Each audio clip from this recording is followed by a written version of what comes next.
There was in a farm full like all animal farms, a very pretty little mouse, who every morning swept the door of the house because among the chickens that left everything full of feathers, the dog that did nothing but release hair everywhere, and the cows that when they went from the stable to the meadow they left it full of their dung, the little rat had to leave the entrance of his mousetrap every morning with a broom in hand, a beauty. That day she was sweeping and all of a sudden she saw something that was shining. She came over and it turned out to be a penny. What a surprise he got, what a fortune. At the moment she began to think what would she do with that money. She put on a hat, straightened her skirt and went to the market. He walked and stopped in front of the haberdashery. In the window there were fabrics, lace, and colored ribbons. He bought a good piece of red satin ribbon and expertly made a little bow that he put on the tip of his tail. But, how pretty was the little mouse? The next morning when he went out to sweep the door of her house, the first to see her so beautiful with her little red bow was the rooster that had just woken up the whole farm with her song. Caramba! Little mouse, how pretty you are today. The little mouse smiled coquettishly.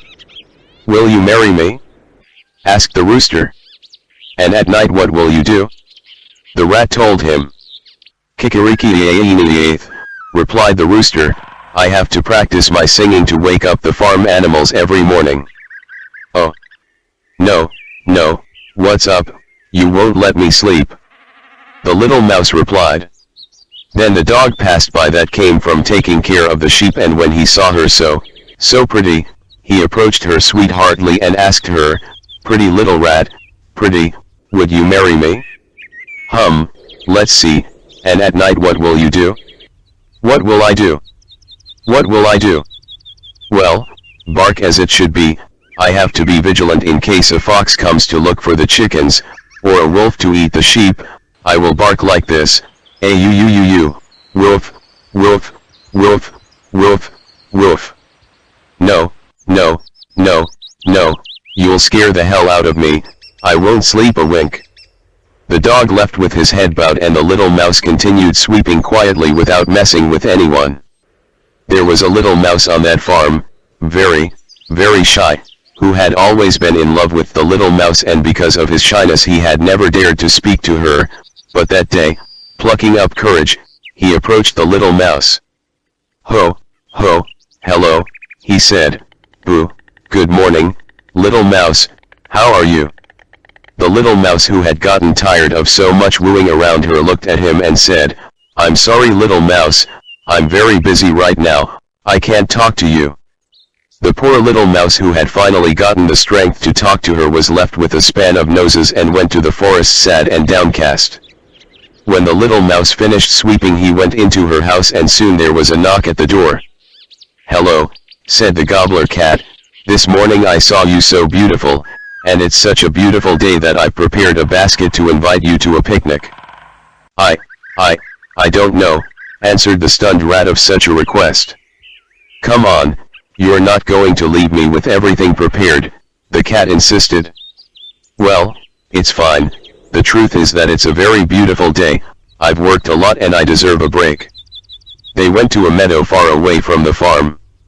When the little mouse saw that his beloved was leaving with the cat, he got angry because he knew the cat, he knew that he was a cheat, a fool, and he doubted the good intentions towards the little mouse, so he decided to follow them. Once in the meadow, the cat put a blanket on the grass, sat down at one end, and the little mouse with her pretty red bow on the tip of her tail sat down at the other end. The little mouse was watching them from a nearby tree. Seeing them sitting so calmly on the grass talking, he thought that he had made a mistake, but he soon found out that he hadn't, that the evil cat had evil plans. What a beautiful day, right? Said the cat. Truly, it had been a long time since he went out for a walk, answered the little mouse. Everything is work, sweeping, cleaning. Today you are prettier than other days, said the cat, more appetizing.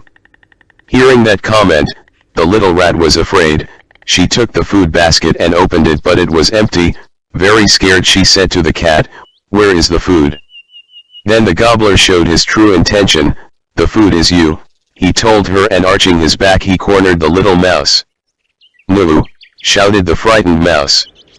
At that the cat jumped into the air frightened, Maramamia, screeched.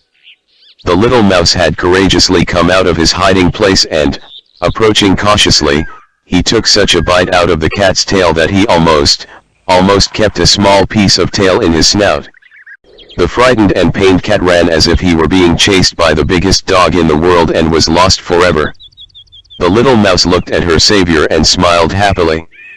"Ho, ho, hello," said the little mouse, "are you okay?" "Yes, thanks little mouse, you saved me, would you like to walk me home?" "Sure," said the little mouse, very happy. The little mouse grabbed his arm and they walked to the farm.